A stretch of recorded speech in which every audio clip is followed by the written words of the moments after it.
Good morning, everyone, and welcome back to 33 Founders. Chase and I are excited to be with Reed Shaffner and Chris Ovitz today, the co-founders of Workpop. Thanks so much for joining us, guys. Thanks for having me. Can we start out with you telling us how you're empowering both employers and job seekers with Workpop?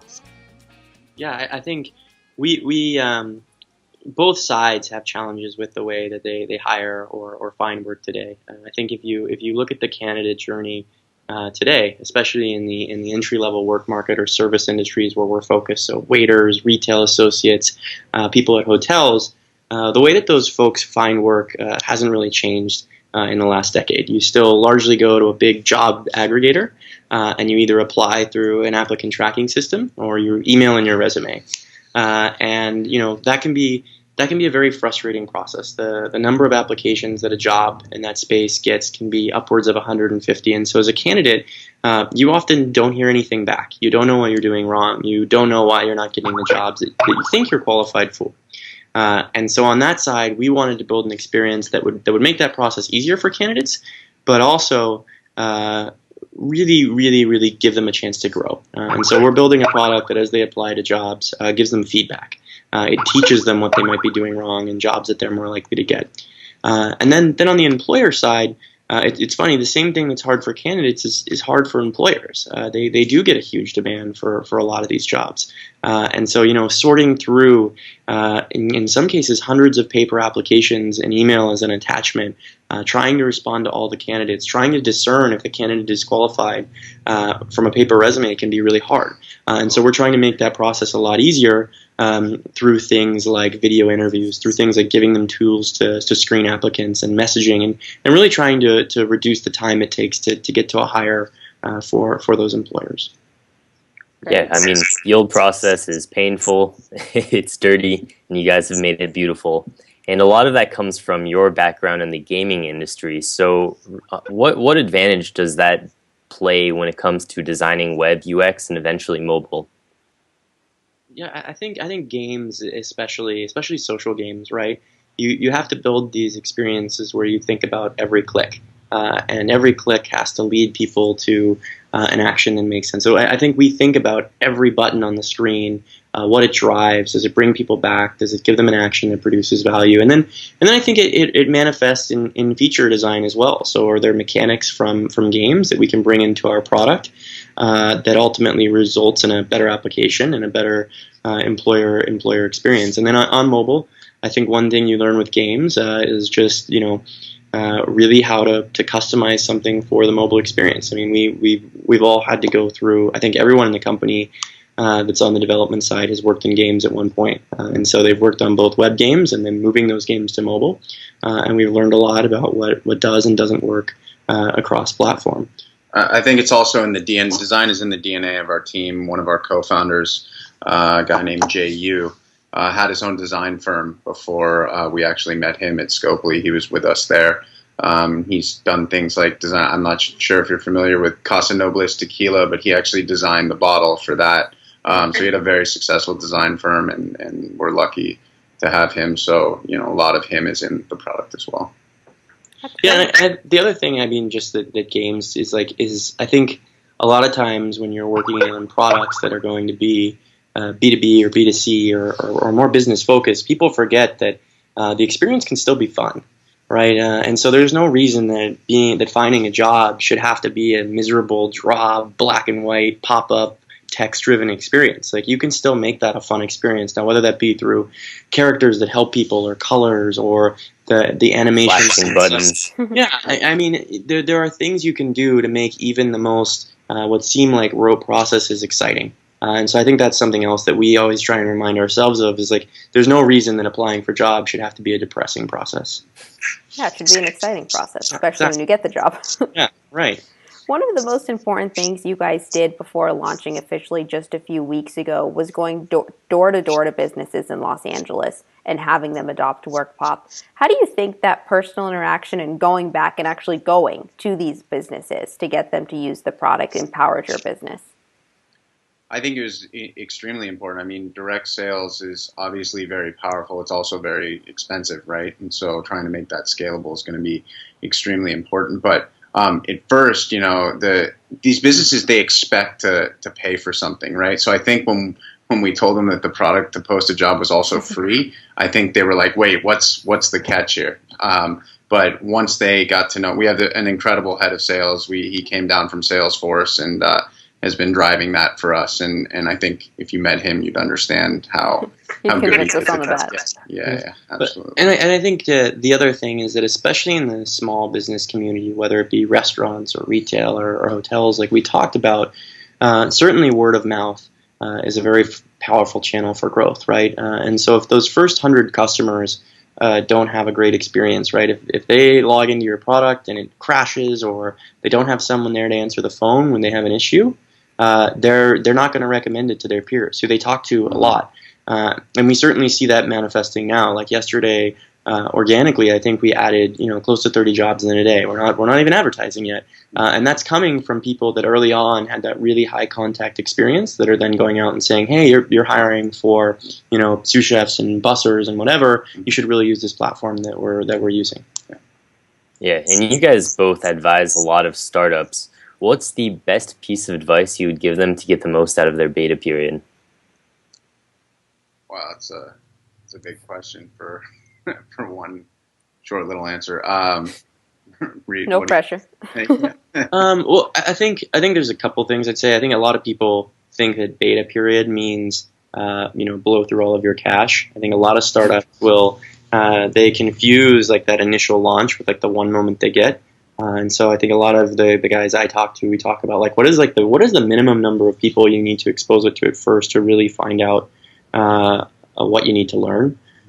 So like let's say you've raised $1 million, don't go spend $800,000 in marketing the first day your product is out, which I think is a mistake. It sounds like no one would make, but I think a lot of people do. The other one I think that we talk a lot about is be clear about what it is that you want to test. So I think it's a bit like the scientific method in that going in, like you need to have a hypothesis, right? So if you just put your product out there and you're like, well, let's see what happens. I mean, I don't really have any informed guesses about what's going to happen. Then you don't really know what to look for. So every feature we launch, even when we go out in beta, we had both goals and hypotheses for what were going to happen on core flows, everything from hiring rates to response times, and we monitor those. And above or below the hypothesis, we don't necessarily know if that's good or bad yet, but at least it gives us something new to improve on going forward.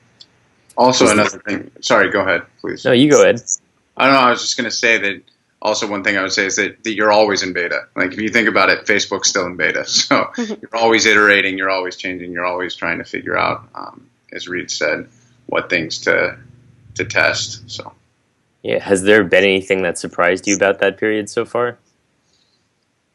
A lot. I think everything. I mean, it's always you always think you have all the answers, and then great surprises that make you really happy, and then surprises that you got to think real hard about and that become challenging problems for the team to solve. Yeah, I mean you get fun surprises, like things that you thought might happen but then confirm. Like we have some yoga instructor jobs on the platform, and more so than any other job, people applying for that job really leverage the video interview feature. So like you watch the person recording video applying for that job, and it's literally them on camera showing poses, explaining them as if they were an instructor, and that's cool to see because it's kind of people using the platforms in ways that you hoped that they would but weren't sure.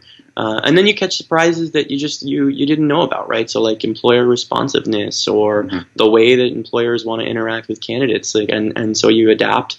You don't try and force the behavior into what you want. You adapt to support what they're doing naturally. I like it. I want to shift gears for a few minutes and talk about Workpop's culture. I read in Paul Carr's article that you guys have a sacred culture document. Without revealing it, can you explain it a little bit to us?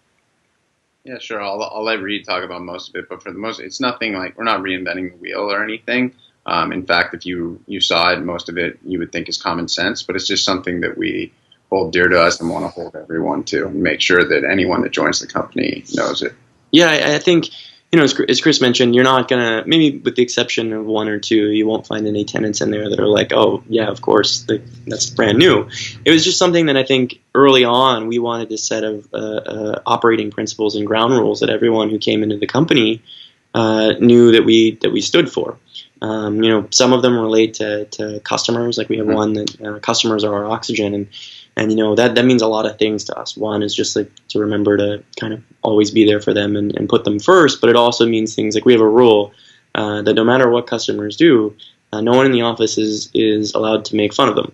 And that sounds trivial, right? But when you have people who are struggling to figure out how to use a computer or are new to technology, there's things that it's very easy to laugh at and dismiss. But early on, we put a line in the sand that we wouldn't do that. And instead, we would just always try and iterate to make it easier, even at that level. But more so, we really wanted to have that set of ground rules, because I think what happens is if we're lucky and we're successful, teams tend to grow very quickly, right? And when you go from 10 to 20 and 20 to 30, things get lost along the way. And so we didn't want to wait until we were at 80 people to try and go instill into 80 people what matters to us. We wanted every person that comes on, really starting from the beginning, to stand for the same things.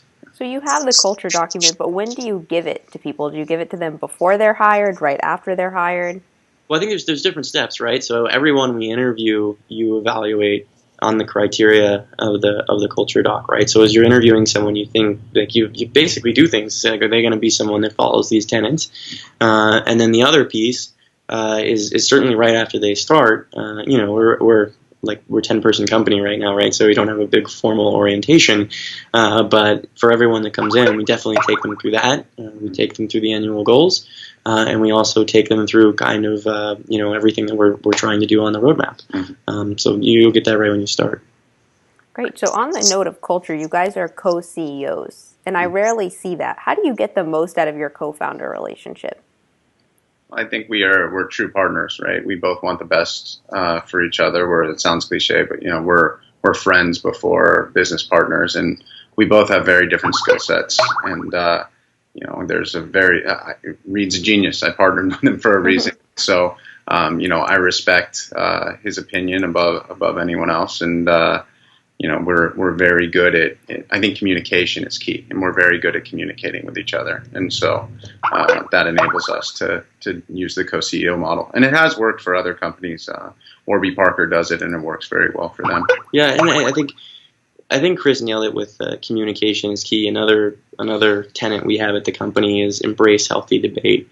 Like if you walked in here at 6 p.m. on a Wednesday, you might hear yelling, and no one gets beat up over it. I think it works when you're gonna produce a better product if you have hard discussions about what's right and what's wrong. And if you can have those discussions, those difficult conversations, and come in the next morning and not be upset about it, I think it's ultimately better for the company. And then as long as there's a clear division of responsibilities and people know who to go to for a final say, or know who to go to ask a question, I think it works really well. And I think we have that. So once debate's going on, when do you guys make a decision? Like when is the debate over and now it's time to take action? I think it depends on the problem. If we can't seem to find an answer, then we go to experience, right? And when it comes on the product technology side, Reed by far has the most experience, and Reed makes the final call on that kind of stuff. So.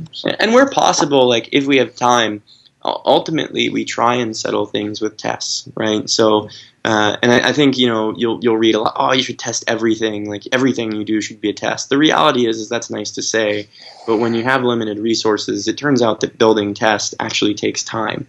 And so, sometimes you're testing one thing just to see if it works. I think the goal has to be, what is the lightest weight thing I can do to determine if this is an investment that's worthwhile, right? So let's say we're considering, interview scheduling for employers.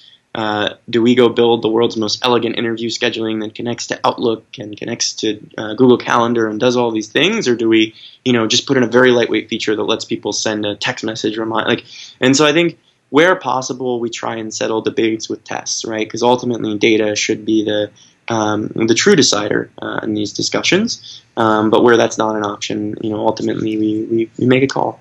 Yeah, and I know you guys are collecting a lot of data on the application process. So, have you gotten any statistics that have kind of revealed the most important parts of a resume? Not yet that we're sharing. I think it's also going to differ. Like there's also like signals we have that are ignoring even like the resume level data that we have. There's signals that we get that differ a lot from employer to employer. right? So like there are some employers that will not hire people. We've already seen this, that are, for example, more than 5 miles away from their business. So they have determined from their years of experience that if they have employees that have to commute, they won't retain. And so they immediately go into the application review. They sort by distance. Anyone that's further than 5 miles, they're done, right? And so that's a pretty strong signal for that employer. And then you'll look at restaurants where if they haven't worked, if they're hiring for a line cook and you as a line cook haven't worked at one of 20 past restaurants that they consider to be of suitable training quality, they just won't consider your resume.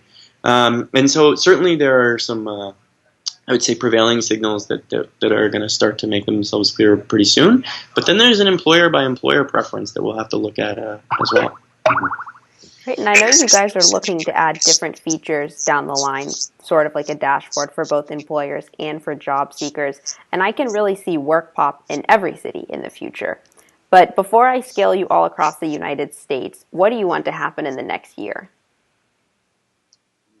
Well, we want to achieve liquidity in the LA market. I mean, we want to actually. So look, our mission is to put everyone in a job that they love, right? Like that's something everyone should have. And so we want to make sure over the next year that we are really getting people jobs in LA, right? We're making the process more efficient for both employers and job seekers. And so if we can accomplish that over the next year in LA, I think that'll be a good start. We'll be happy. Yeah, I mean, we have 4 quantitative objective goals that we set as a company.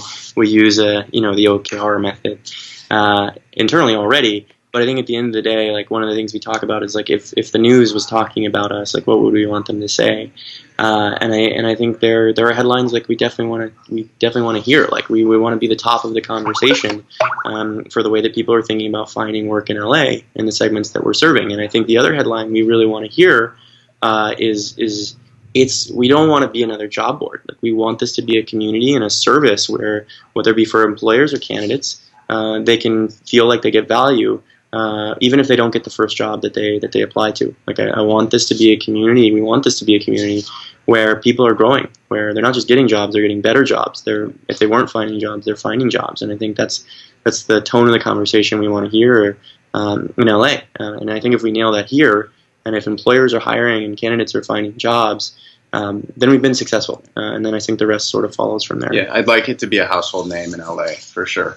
In the next year. It was the first time it happened. I was walking down the street the other day, and I heard someone say Workpop, and they were interviewing a Workpop candidate, which was really, really cool. So, well, we can't wait to watch you guys do that. Can we close with you telling us how people can log on to Workpop and, as an employer or a job seeker, start using the service?